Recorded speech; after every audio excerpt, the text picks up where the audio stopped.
আজ আমি আপনাদেরকে একটি গল্প শোনাচ্ছি যা শুনে আপনাদের জীবন বদলে যেতেও সক্ষম। সো ভিডিওকে করুন লাইক ও চ্যানেলকে করবেন সাবস্ক্রাইব। Start this video. একজন বেলুন বিক্রেতা রোজ বেলুন বিক্রি করে নিজের সংসার চালাতো। প্রতিদিনের মতো সে একদিন বেলুন নিয়ে বিক্রি করতে বেরিয়ে পড়ে। গ্রামে গ্রামে গিয়ে সে বেলুন বিক্রি করত। সে যখন দেখতো যে বেলুন কেনার জন্য কেউ আসছে না, তখন বেলুনের মধ্যে হিলিয়াম গ্যাস ভরে একটা বেলুনকে উপরে উড়িয়ে দিত। তা দেখে ওই এলাকার বাচ্চা ছেলেরা সকলেই ছুটে আসতো তার কাছে বেলুন কেনার জন্য। প্রতিদিন তার কাজ এভাবেই চলতে থাকে। সে এভাবে বেলুন বিক্রি করতে থাকে এবং ওই টাকা দিয়ে তার সংসার চালাতে থাকে। একদিন সে দেখতে পায় যে একটি ছোট্ট ছেলে তার পিছন দিক থেকে তার জামায় টান মারছে। সেই ঘটনা দেখে সে বাচ্চা ছেলেটিকে জিজ্ঞাসা করলো, কি হয়েছে তোমার?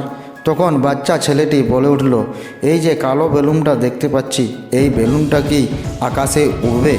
তখন লোকটা বাচ্চাটার কথা শুনে বুঝতে পারে যে এই বেলুনটা উড়ার কারণ জানতে চাইছে।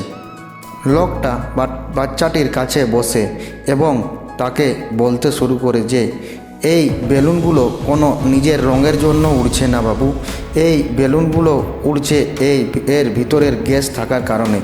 যদি এই বেলুনের মধ্যে আমরা নর্মাল কোনো হাওয়া দিই তাহলে একটা বেলুনও উপরে উড়বে না, কিন্তু এই বেলুনের ভেতরে যেহেতু হিলিয়াম গ্যাস দেওয়া হচ্ছে তাই বেলুনগুলো আকাশের দিকে উড়ে যাচ্ছে। সো বন্ধুরা, আমরা এই ভিডিও থেকে জানতে পারলাম যে বেলুনের মধ্যে হিলিয়াম গ্যাস থাকার কারণেই বেলুনটি আকাশে উড়ছে।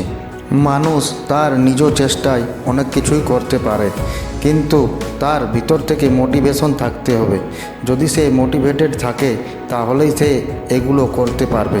কিন্তু বন্ধুরা, যার মধ্যে কোনো গুণ থাকবে না আর সে কোনো কিছু শেখারও চেষ্টা করবে না, সে কোনোদিনও উপরে উঠতে পারবে না, সে কোনোদিনও সাফল্য পাবে না। তার সারা জীবনটা কষ্ট করে যেতে হবে। এটা আমাদের পারিবারিক জীবনে সত্য। যদি কোনো মানুষের মধ্যে কোনোরূপ গুণ থাকে তাহলে সে নিশ্চয়ই উপরে উঠবে।